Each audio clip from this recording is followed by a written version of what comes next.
Muslims reject the Trinity because they believe that God is too great to enter his creation and that the Trinity is comprised of three gods.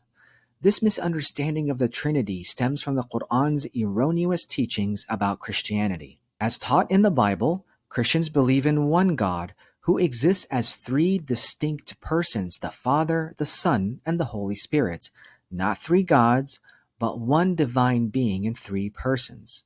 Muslims say that God is too great to enter his creation. They're unaware that even their own Qur'an teaches that Allah entered his creation by appearing behind a mountain and that he spoke to Moses from within a fire. So clearly the Qur'an allows for Allah to enter creation in a veiled way, just like the Bible describes with Jesus.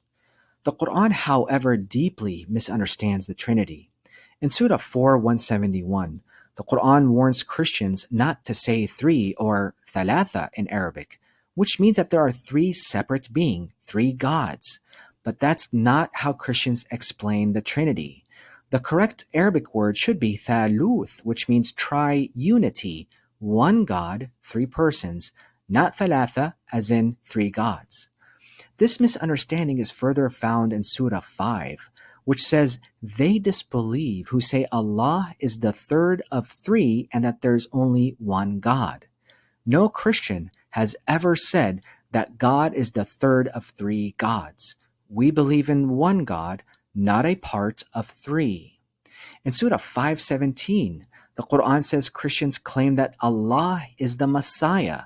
This is a backwards understanding of actually what Christians say. The Christians say that the Messiah is God and not that God is the Messiah. There is a difference. Lastly, Surah 5:116, Allah asked Jesus if he told his people to worship him and Mary as gods. This implies that Mary is part of the Trinity, which no Christian has ever believed. So the Qur'an misrepresents Christian beliefs by claiming that God is one of three gods, that Jesus is God in a tritheistic way, and that Mary is part of the Godhead. None of this reflects true Christian doctrine. So here's the question. If the Qur'an is truly from Allah, why does it repeatedly misrepresent Christianity's most central belief? Is it a misunderstanding, or was it meant to make Christians look like polytheists? Maybe it's time to open the Bible and find out who God really is.